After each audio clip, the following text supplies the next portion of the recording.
E eu queria organizar as ideias aqui, lembrando que a gente estava falando de atenção antes de falar de Transformers, e que Transformers são fundamentados nessa ideia de atenção. Então é importante a gente voltar e relembrar essas coisas. Primeira coisa que a gente falou é que a atenção em RNNs, né, tinha esse formato aqui. A gente queria relembrar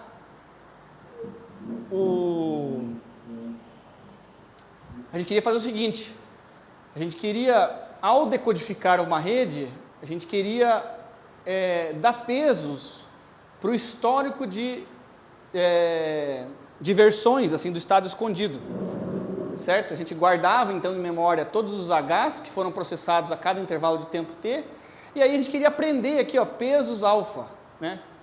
E esses pesos são aprendidos mesmo. A gente queria aprender pesos que a gente chama de atenção, que nos diz o seguinte: basicamente o quanto de atenção que eu tenho que dar, por exemplo, para essas palavras aqui, is visiting, ou para cada uma delas, né, para cada uma dessas palavras, quando que eu tenho que dar de atenção para decodificar uma certa palavra aqui em cima. Então toda vez que quando eu for dar uma previsão aqui, y chapéu 1, eu vou olhar para o histórico todo e ver, não, para essa palavra aqui, qual que é a tradução correta? Seria Lucas, seria o meu nome, né, Lucas, por exemplo. Então aqui é provável que os pesos alfa aqui, 1, 2, 3 e 4 seriam praticamente zero aqui, né? Porque para traduzir um nome Lucas e um nome Lucas, só basta olhar para o nome mesmo, certo? Eu não precisaria olhar para todo o resto da sentença, não tem muita informação ali que me ajuda a traduzir a palavra Lucas. Então, provavelmente esses alfas aqui seriam quase zero e esse alfa aqui seria muito, muito alto, né? E aí a hora que eu for traduzir is, aí já depende, porque o is depende é uma conjugação verbal, né? Depende do tempo da frase. Se for passado, seria o was, né? Se fosse futuro, teria que colocar o will ali, provavelmente.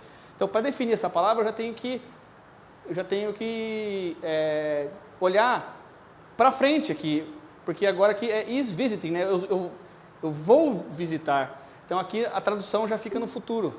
E aí eu tenho esses dois pesos aqui, eles vão ter que estar mais altos do que esse. Para traduzir agora a palavra irá visitar, a palavra irá que viria aqui, né? Eu teria que ter um peso mais alto para essas duas e provavelmente zero aqui, ou aqui talvez um pouquinho, porque como é futuro, janeiro ainda está vindo, então... Oi? Se é plural ou se é singular, exatamente.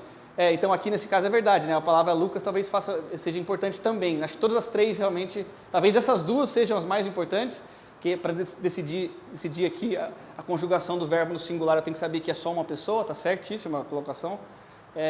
Então esses três pesos aqui teriam que estar mais altos, e esse aqui provavelmente não zerado, mas um pouco mais alto.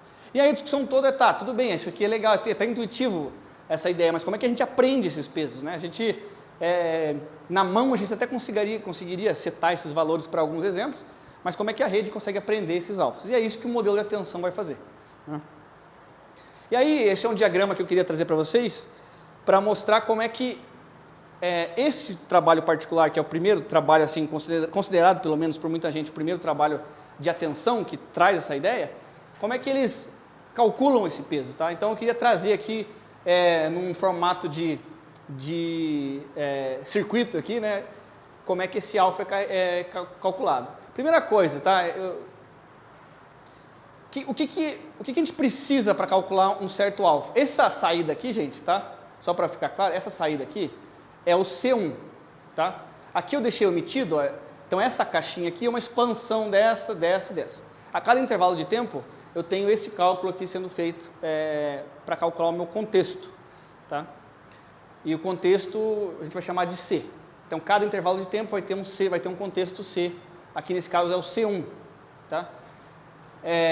Como é que a gente calcula um contexto? Primeira coisa, as entradas. A entrada do contexto é o estado escondido anterior do decoder, tá? Então esse S0 aqui, tá? Ele é equivalente ao H0, tá? Quando o HT de x aqui, lembra que o HT de x ele é gerado aqui? Esse HT de x, ele é plugado aqui, ó, tá? Porque isso aqui ainda é um modelo encoder-decoder. Então, o último H do encoder passa a ser o estado escondido do decoder. Então, aqui S0 é igual a HT de x. Eu só separei porque para mostrar esse diagrama é mais fácil fazer um em cima do outro. Mas o que a gente precisa? Então, a gente precisa, para calcular o C1, eu preciso do S0, e de todos os Hs. Tá? Então eu vou considerar o estado escondido do decoder anterior, mais todos os estados escondidos que eu calculei ao longo do tempo. Tá? Então notem que aqui nessa caixinha cinza eu recebo como entrada o H0, o H1, o H2 e o H3. E o S0. Note que o C2 receberia H1, H2, H3 até o HT de X, aqui seriam plugados aqui. E aqui, tá, depois eu falo da saída, mas aqui também plugaria aqui, ó, o S1. Tá? Então é o S de T menos 1 e todos os Hs. Tá? E aí qual que é a primeira operação que eu faço? Aqui eu vou multiplicar. Eu vou mostrar isso em código para vocês, para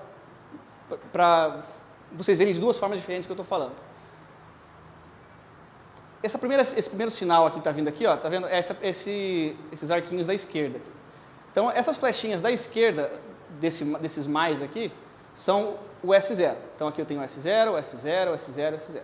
E aqui do ladinho eu tenho H1, H2, H3 e H4.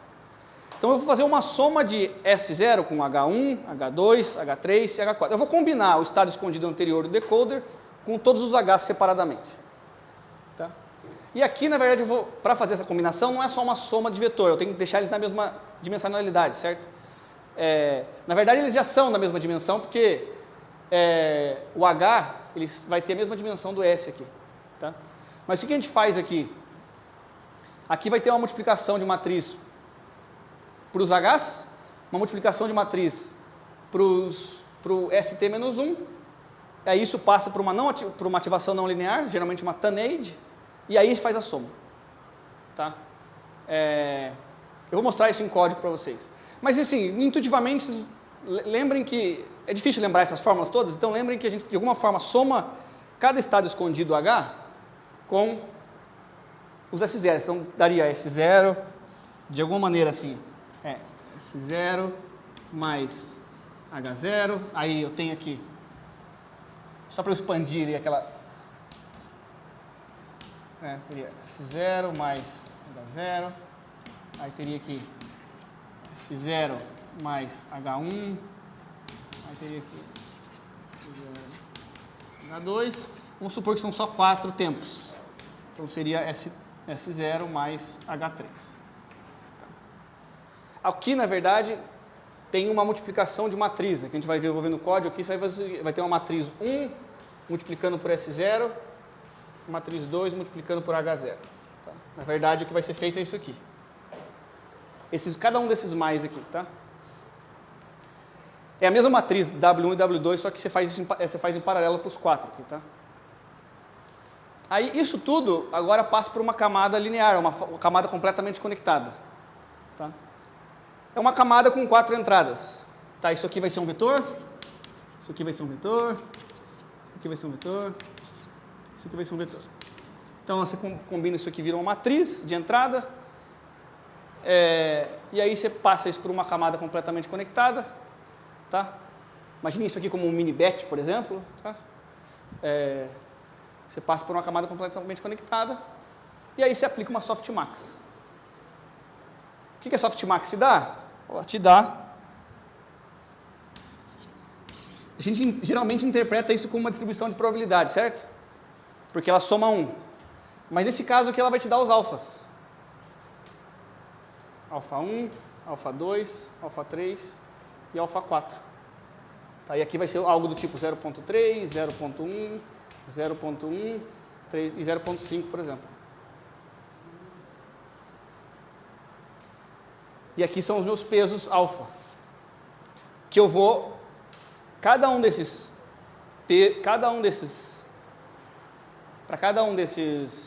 nozinhos aqui, ali não sei se vocês conseguem ver, mas tem um xizinho ali. Aquele xizinho é a multiplicação do alfa pelo H respectivo ali, ó. Tá vendo que o H chega aqui, H1, ó, eu puxo ele direto para lá, então eu multiplico o H1 por alfa 1,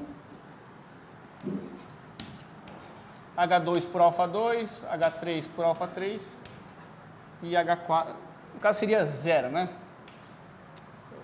Os índices não estão batendo ali, mas aqui seria, para ficar igual ao slide ali, 0, 1, 2, 3. Isso. Então, esse xzinho aqui são as multiplicações aqui, ó, essas multiplicações. Depois eu somo todo mundo. Eu somo esses 4 termos aqui. Que é aquele, o sigma lá, o somatório. E isso é o meu contexto.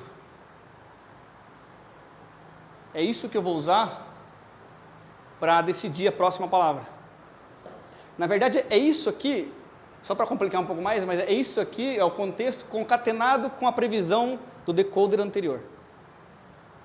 Tá, olha aqui, essa flechinha chegando na outra aqui, tá vendo? A saída, o C2 é o contexto. O C2 é isso aqui, ó. Tá?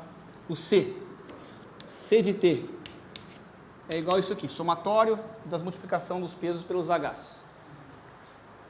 E aí eu concateno, note aqui, é que aqui eu estou omitindo essa concatenação, porque aqui vai entrar um token SOS, alguma coisa ali que eu vou concatenar com esse cara aqui. Mas a gente vai concatenar aqui o que eu previ no T anterior. Tá? Então, de alguma forma, eu tenho um contexto, eu tenho a saída anterior, eu concateno o contexto com saída anterior e aí eu prevejo o HT. Então, para prever o HT agora eu uso CT concatenado com Y chapéu T-1. Bom, é isso aqui. A fórmula exata, que eu que eu não comentei aqui, ó, mas a fórmula exata para calcular o alfa, tá? Esse formato de equação aqui já é o formato da Softmax. Então aqui vocês têm exatamente a Softmax aqui expandida, né? E o parâmetro da Softmax é esse cara aqui, ó, ET'. Tá? Esse E aqui é a saída da FC, dessa camada aqui, que vai ser aplicada uma Softmax, que é essa equação aqui. Tá? Então, essa equação alfa é a saída da Softmax. Notem que os alfas entram aqui, ó, alfa 1, alfa 2, alfa 3 e alfa 4. E aí eu multiplico o alfa 1 pelo H1, o alfa 2 pelo H2, o alfa 3 pelo H3 e o alfa 4 pelo H4. Depois somo tudo para ter um contexto. Que é essa conta, que é esse cara aqui.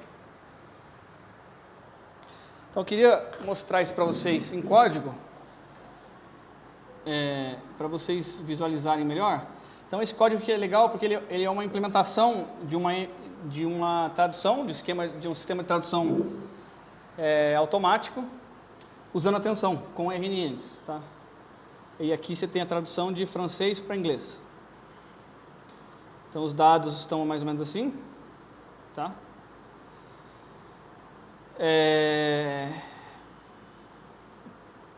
E aí a rede é muito parecida com o que a gente vem fazendo. Você tem um encoder, um decoder, e você passa um contexto para fazer a decodificação.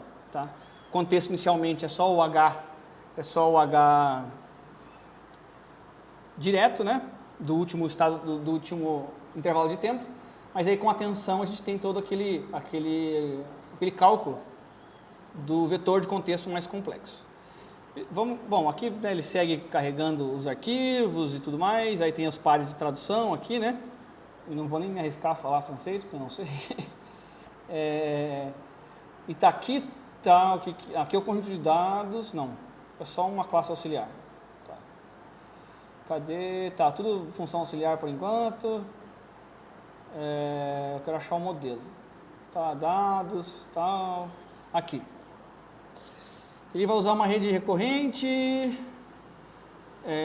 que opera na sequência, tal. Aí ele explica o que é o modelo de sequência para sequência, ele até aponta para os artigos, se eu não me engano, que é legal. Esse artigo aqui foi o primeiro artigo que mostra isso, que dá para aprender aquele modelo, onde o encoder tem tamanho, processa sequência que tem tamanhos diferentes de decoders. Aqui está exatamente aquele, eu queria que isso ficasse mais claro para vocês, mas esse código aqui, esse forward aqui, ó, faz exatamente o que eu descrevi no slide. Esse forward é essa caixinha aqui. Tá? Então, ele chama aqui de Badanal Attention, que é o sobrenome do autor que publicou aquele artigo lá do Attention. Mas essa regra de atenção, que também é chamada de atenção aditiva. Ó. porque a gente está somando aqui os H's com os S's, tá? E depois calculando a TANAID. Então, ó, aqui vocês vão ver que essa fórmula aqui, ó, tá vendo essa linha aqui? É exatamente aquela linha para calcular o E. A TANAID do WA multiplicado por, ele chama de query agora, né, de query e keys, mas a query dele aqui, ó, vocês vão ver que a hora que ele vai chamar aqui aqui, ó, ele vai passar, cadê? Forward step, tá aqui. Ele passa o decoder input, decoder hidden e encoder outputs, tá? Esse forward step vai chamar aqui, ó, o modelo de atenção aqui, ó, passando query e encoder outputs. O que é a query, tá? A query é o hidden permutado aqui, tá? E o encoder, a query é o S, tá? Esse query aqui é o nosso ST-1. E o encoder outputs são os H's do encoder, tá? Aquele encoder outputs são os H's do encoder. E aí, o que eu queria mostrar para vocês mesmo é esse código aqui, que recebe então como query o S e como keys os H's, multiplica por matriz W1, ele chamou de WA e UA, né?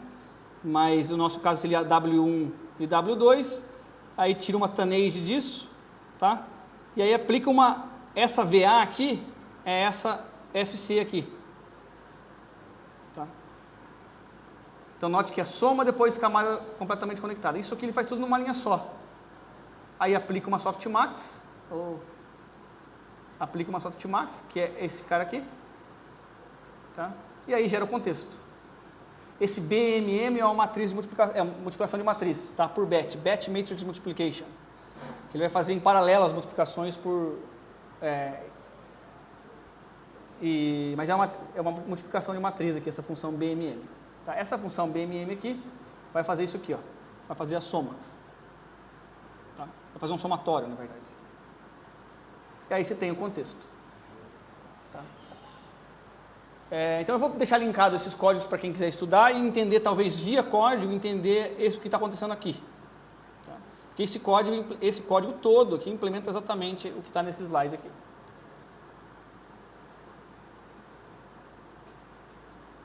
Certo? E sim, o código segue, tem o treinamento. O ideal, para quem estiver bastante interessado nisso, é realmente treinar, copiar aqui esse código. Ele é um código oficial do PyTorch, né? Então, geralmente eles até têm um collab ou alguma coisa no GitHub já pronta para você só clonar e rodar. Se não tiver um link aqui no final, eles até dizem que é o tempo para rodar o script 7 minutos aqui para rodar as saídas todas aqui, o script tal. Bom, gente, isso aqui é só a revisão de attention, tá? De atenção, agora a gente vai chamar essa atenção de aditiva, tá? Porque a gente vai ver em Transformers, eles fazem atenção de outro jeito, tá?